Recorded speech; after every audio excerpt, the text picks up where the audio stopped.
تكن مهمة المنتخب المغربي سهلة أمام هايتي، بل كانت واحدة من أكثر مبارياته تعقيدا في دور المجموعات. أسود الأطلس وجدوا أنفسهم متأخرين في النتيجة مرتين خلال الشوط الأول، لكنهم أظهروا الشخصية الكبار ورفضوا الاستسلام، عادوا في كل مرة ثم قلبوا الطاولة في الشوط الثاني ليحسموا المواجهة ب4 أهداف مقابل هدفين، ويؤكدون أن الطموح المغربي لا يتوقف عند حدود التأهل بل يتطلع إلى أبعد من ذلك. نشاهد مع بعض كيف كانت الأجواء في العاصمة المغربية. كل الشكر للزميل العزيز يوسف الحديوي اللي عيشنا أجواء الرباط وفرحة أشقائنا المغاربة بهذا الانتصار وهذا الظهور الجميل في دور المجموعات بالنسبة لأسود الأطلس. كابتن حسن الجسمي، قبل لا أسألك عن الفوز خلنا نتكلم عن شخصية المغرب بالعودة في النتيجة مرة ومرتين ومن ثم قلب الطاولة والتقدم، مرتين يتأخرون في الشوط الأول، كلمني عن هالشخصية. أولا يعني شخصية اللاعبين تأتي من تكوينهم ومن البيئة المحيطة ومن مدربهم. المنتخب المغربي تحول من نموذج أرتيتا إلى نموذج لويس أنريكي، من الركراكي إلى وهبي، وهذا كله يعني هو نماذج تدريبية. الآن لو نروح ناخذ هذا النموذج، لو تشوف أرضية الملعب تأثير فني واضح. الحالة الذهنية مر المنتخب بمراحل. دخوله في أول مباراة مع البرازيل في كأس العالم في أول دقائق سجل هدف، معناته أن التحضير الذهني لدخول المباريات رائع جدا. نروح الآن تلعب مع مباراة صعبة جدا مع اسكتلندا، ومباراة فيها جانب بدني وأنت موجود. في لحظة تقدر تختبر ذهنية اللاعبين، أن هايتي تسجل عليك 2-1 في تسديدة غريبة صعبة تغير مجريات المباراة. الثبات الذهني أنت عندك موجود، هذا كله يعطيك لمسيرة متقدمة. أنت اختبرت أمام ليفل عالي، ليفل متوسط، ليفل أقل، نجحت في كل المراحل. أيضا نجوم الفريق اللي أنت تحتاجهم أن يكونوا موجودين، رحيمي، كريمي، حكيمي في الجهة اليمنى كأفضل ظهير أيمن، لابد أن تأتي في دور المجموعات وتثبت هذا الشيء، تثبته بالأداء، بالأرقام، بالتأثير موجود. كان شيء بعد أنا أتوقع ناقص، أن منو اللاعب رقم 13-14 اللي نحن لابد نطالب فيه بعد أول مباراة.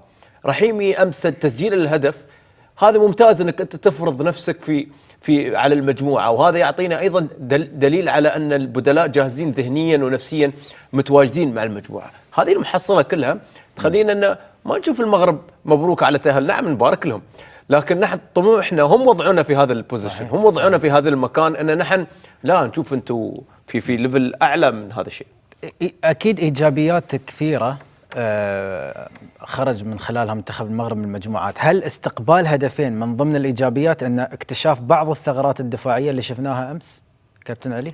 شوف محمود، تكلم عنها محمد وهبي في المؤتمر الصحفي، أنا ما أعتقد أن هي ثغرة كثر ما هي أنه دفع ببدلاء. يعني الهدف الأول جاء من جهة الشمال اللي فيها أنس صلاح الدين اللي يلعب مكان مزراوي، وأنس صلاح الدين يعتبر لاعب بديل لمزراوي في جهة الشمال كظهير، ويت العرضية من هناك وتستقبلت وكان هدف عكسي من بونو. الهدف الثاني جاء من تسديده من خارج منطقه ال18 في حاله تحول ارتداد دفاعي الى هجومي بالنسبه للمنتخب المغربي. لكن الزين ان في ال10 دقائق الاخيره في الشوط الاول كانت ال10 دقائق هي ربما امتع 10 دقائق في هالمجموعه كلها، رغم ان المغرب واجهت البرازيل، رغم ان في مباراه ممتازه، لكن كان فيها 3 أهداف.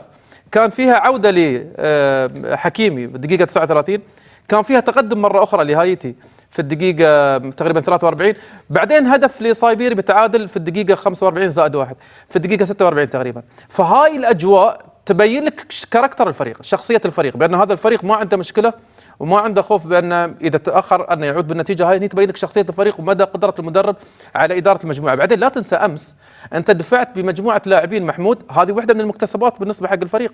أنت أمس أرحت موسى دياب ولعب موسى ديابي ولعب مكانه اللي هو حلحال، صح ولا لا؟ لعب مع رياض في الخلف، لعب عندك أيوب على جهة الشمال، لعب عندك في وسط الملعب مرابط مكان بوعدي، لعب عندك في الخط الأمامي أيوب الكعبي اللي ما شارك في المباراتين الأوليات، كان اللي يكون بديل سفيان رحيمي.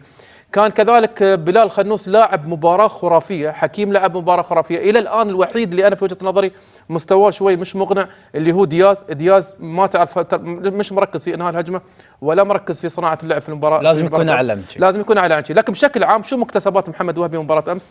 جهز البدلاء، عودة رحيمي للتسجيل بطريقة رائعة جدا، أمس يصنع هدف ويسجل هدف بهذا الفورمة تخلي رحيمي يكون بديل رائع جدا لصبيري في الخط الأمامي. مجموعة اللاعبين اللي قاعدين يتألقون ياخذون هاي الثقة، مثل حكيمي، مثل بلال خنوس. بلال خنوس مش طبيعي هذا اللاعب، أمس قدم واحدة من أجمل مبارياته، رابط في وسط الملعب كلاعب اكسبيرينس. الظهير الشمال كذلك أيوب. يعني مجموعة مكتسبات من مباراة أمس مع تعزيز كاركتر الفريق محمود. أكيد. كابتن سفيان العلودي، أيضا بسألك في ذات المحور عن أبرز وأهم المكتسبات للمنتخب المغربي بعد دور المجموعات. تحدثوا الكباتن عن مكتسبات كبيرة للمغرب، اللعب على الفعل وعلى ردة الفعل، مشاركة أكبر عدد من الأسماء خاصة في مواجهة الأمس. سفيان رحيمي كبديل اليوم يدخل المود ويسجل هدف ويصنع هدف. كلمني عن كل هذه المكتسبات. أكيد الكباتن قالوا كل شيء تقريبا. كنظن أن في حلقة أمس فأنا قلت باللي غادي يكونوا تغييرات كثيرة على مستوى التشكيل وحتى على مستوى التغييرات اللي كيجريها المدرب السيد محمد وهبي. كنظن أن من المكتسبات في وجهة النظر ديالي أنا، من المكتسبات اللي خديناها من مباراة ديال اليوم هو عيسى ديوب زائد بوعدي، لان نتكلموا على هاد جوج اللاعبين هادو بالطريقه اللي انت كتلعب بها الضغط العالي على الخصوم. ما بقيناش في ذاك النهج القديم ديال المنتخب الوطني، نستناو الخصم في نصف الملعب ديالنا ونعتمدوا على المرتدات.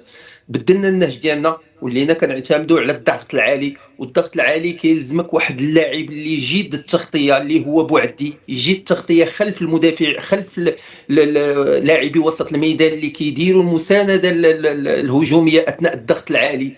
لازمك مدافعين اللي تكون عندهم الاسبقيه على المهاجمين، لان كتكون هناك مساحات كبيره، وهذا شاهدناه في الهدف الاول ديال منتخب هايتي. اكيد ان صلاح الدين ظهير ايسر من الطراز الرفيع، وانما هجوميا اقوى منه دفاعيا، عكس مزراوي اللي دفاعيا قوي على صلاح الدين. شفنا في المباريات ديال البرازيل وديال اسكتلندا ملي كنعملوا الضغط العالي على الفريقين. الدور ديال بوعدي في استخلاص الكرات اللي كتكون شايطه كيف ما تنقولوا الزائده، او اللي كيكون فيها التحول ديال الخصوم اللي كنواجههم من المنطقه الدفاعيه للمنطقه الهجوميه. هنا فين كيبان الدور ديال بوعدي، وهذا اللي افتقدناه يوم امس، خصوصا في الشوط الاول، لان الارتداد الهجومي ديال هايتي خلق لنا نوعا ما بعض المشاكل. كنخليو المهاجمين ديال هايتي ياخذوا الراحه ديالهم في استلام الكره ولا في الاستناد عليهم للاعب الكره الاولى، ومن بعد يمشيو في الهجمه المرتده هايتي. وهذا الشيء اللي كان مانعه بتاتا عيسى ديوب، رغم انه تلقى مجموعه من الانتقادات على مستوى اخراج الكره، وانما كمدافع فهو كان دائما يكون سباق في الكرات الهوائيه وحتى في الكرات الارضيه.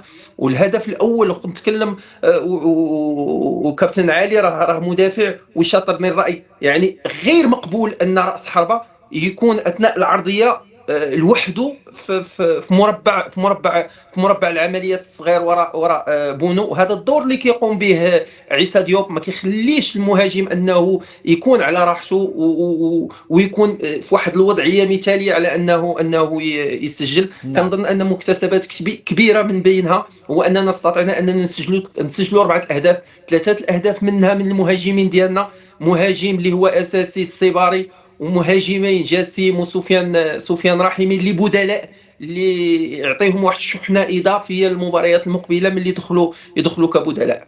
أكيد مكتسبات كبيرة بالنسبة للمنتخب المغربي. يحتاج هذا الدخول وهذا التأثير في الشوط الثاني في بطولة بحجم كأس العالم، بعد خلينا نقول فترة مع المنتخب المغربي ما كانت مرضية له هو شخصيا، لأنه ما شارك بشكل كبير في بطولة أفريقيا. صحيح، في أفريقيا يمكن ما حصل الفرصة المناسبة، شارك في أول مباراة بعدها كان بديل طوال البطولة. الآن مع بطولة كأس العالم محمود هو شارك في كبديل كذلك في مباراتين. لكن تعرف لما تكون أنت البديل الأول لصيباري ثم تأتي هاي المباراة وما تبدأ أنت كأساسي ويبدأ الكعبي، فيها شوي حالة ذهنية بأن فيها الشك بأنك أنت رحيمي، ما بين أنك أنت راح تكون البديل الأول أو الكعبي راح يكون البديل الأول. لكن لما تدخل وشفت فرحت بالهدف، دليل أن هاي الفكرة في راسك كانت، أن لما تدخل أنت وتكون حاسم وتسجل الهدف الثالث وتصنع الهدف الرابع، معناته انت قطعت الشك باليقين بان قيمتك كلاعب مهاجم، واللي عملته في الاولمبياد ما زال في اذهان الجميع بانك رحيمي في اي لحظه ربما تكون حاسم بالنسبه للمنتخب. فعلشان كذي لابد انه ما يطلع من حسابات او فكر محمد وهبي كواحد من اهم المهاجمين اللي موجودين في الكره المغربيه حاليا، خصوصا وهو يتناسب مع اسلوب اللعب في الخط الامامي محمود، اللي يعتمد على السرعه، يعتمد على اللعب المباشر، يعتمد على المساحات، مهاجمه المساحات، يعتمد على الانهاش السريع. يعني شفنا الكورنر، الكنترول والتسديده كانت مره الكره على 3 لاعبين تقريبا، لكن قدرته وحسمه في هذيك اللحظه رجح كفه المغرب، ثم تذهب وتصنع هدف الرابع.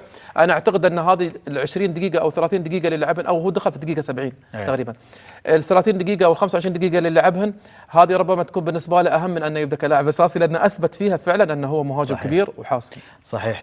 كابتن حسن، معنويا كم راح يفرق هذا الانتصار ب4 أهداف وردة الفعل اللي حضرت، كم راح يفرق مع المغرب في الادوار الاقصائيه بدايه من الدور القادم؟ لا، الان مع تقييم المنتخب المغربي يجب ان نكون بعد واقعيين في المساله. الان نحن سرد الايجابيات يمكن نصل الى رقم 300 و450، يمكن نوصل الى 500 ايجابيه، وهذا يستحق المنتخب المغربي بشكل كبير. لكن هذه المساله يجب ان ناخذها بعين الاعتبار، ان المنتخب لعب مع فريق ربما البرازيل مرشح، مع منتخب في وسط يعتبر تير 2 في اوروبا، وفريق يعني من المستويات اللي نحن موجودين في كاس العالم. هذه المنتخبات ادى بشكل ممتاز في جميع المباريات. الان انت لما تروح في دور 32 المساله مختلفه تماما، كل شيء نبدا بصفحه جديده. الان بدات كاس العالم بشكل صحيح وبشكل رسمي. ليش؟ لان الاحتمال القادم ربما يكون أول تصادم في خروج المغلوب راح يكون مع هولندا. تعرف من هولندا؟ هولندا من المنتخبات القليلة جدا في العالم مع هذه النسخة مع كومان إن ما تمتلك أي نقطة ضعف. روح من الحارس إلى المهاجمين، إلى خذ من الخبرة، خذ من التنوع، خذ من دكة البدلاء، خذ من كل شيء. فهذه المسألة يجب تأخذ بعين الاعتبار بشكل كبير جدا. أن نحن اوكي تأهلنا، لكن بعد امامنا مسألة صعبة. تعامل مع خروج المغلوب مرحلة الجانب النفسي والذهني والثبات بيكون مثل ما انت عندك حكيمي وعندك رحيمي وعندك لاعبين عندهم قيمة، ترى هولندا عندها. مثل ما انت ايوه احسنت، مثل ما عندك ظهير يمين ممتاز هم عندهم ظهير يمين ممتاز، مثل ما عندك ثلاثي وسط ممتاز هم عندهم جرافنبرغ وعندهم رايندرز وعندهم ديونغ، توب ليفل لعيبة تتكلم.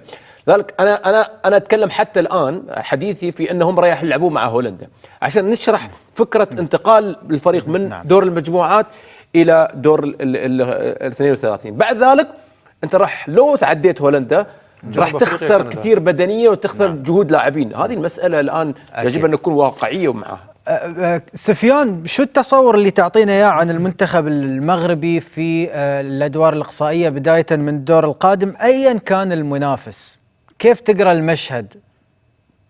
لا شوف، انا متفق مع الكابتن الجاسمي ان كاس العالم راح يبتدي من دور 32 ان شاء الله. فاكيد انت غادي تواجه منتخبات الصفوه كيف ما تنقولوا، يعني سواء واجهتي المنتخب الهولندي او الياباني، فالمنتخب الهولندي بنسبه كبيره. فانا اللي ماشي متخوف من الخصوم بكثر ما اني متخوف من الحاله الذهنيه ديال اللاعبين ديال المنتخب ديالنا. عندنا ثقه كبيره في اللاعبين ديالنا، كيلعبوا في اعلى مستوى، كيلعبوا في نفس الليفل اللي كيلعب فيه اللاعبين ديال المنتخب الهولندي. على غرار دياز، لان شفنا دياز في الثلاث مباريات الاولى من دور المجموعات، يعني ذهنيا شكله وحتى طريقه اللعب ديالو لا دفاعيا لا هجوميا تخوف نوعا ما. لازم على الطاقم التقني انه يشتغل على هذه النقطه هذه. فالخصم الهولندي اكيد انه خصم كبير، وكنفكروا ليه بواحد الشكل كبير من الناحيه الدفاعيه من الناحيه الهجوميه. فالمستوى اللي وصل ليه المنتخب الوطني المغربي فهو بحد ذاته غيخلي المنتخب الهولندي يفكر المنتخب المغربي، وهذه نقطة إيجابية بحد ذاتها المنتخب المغربي، لأنك أنت لاعب ضد واحد الخصم ما كتفكرش غير في المسائل الهجومية، المسائل ديال أنك يضغط عليك بواحد الشكل كبير. كتكون واحد الكفة نوعا ما متساوية. مباريات اخي محمود، مباريات المجموعات ليس هي مباريات خروج المغلوب حتى من الناحيه الذهنيه، لان المباراه الاولى والمباراه الثانيه في دور المجموعات يعني عندك مباراه اخرى او مباريات ممكن تدارك فيهم. مباريات خروج المغلوب يعني تقدر تستقبل هدف، ما تقدرش انك ترجع في المباراه وتغادر البطوله. هذه عوامل كبيره وكثيره، خاص لازم أكيد. الناخب الوطني نعم. محمد وهبي يشتغل عليها، وهذه هي قوه محمد نعم. وهبي. لان حتى على مستوى الدبلومات اللي عنده، ما عندوش شواهد اخي محمود تدريبيه فقط، فهو عنده شواهد اخرى على مستوى الكوتشينغ مونطال كيف ما تنقولوا، على مستوى العامل الذهني للاعبين والتعامل مع اللاعبين، وخصوصا اللاعبين اللي كيمروا من مراحل فراغ، فهو نعم. يجيد التعامل مع هاد اللاعبين هذا. أكيد كابتن سفيان العلودي، ونحن دائما نسعد بتواجدك معنا، وإن شاء الله ننتظرك إن شاء الله في الحلقات القادمة بعد مزيد من أكيد. انتصارات إن شاء الله للمنتخب يا رب. المغربي إن شاء الله.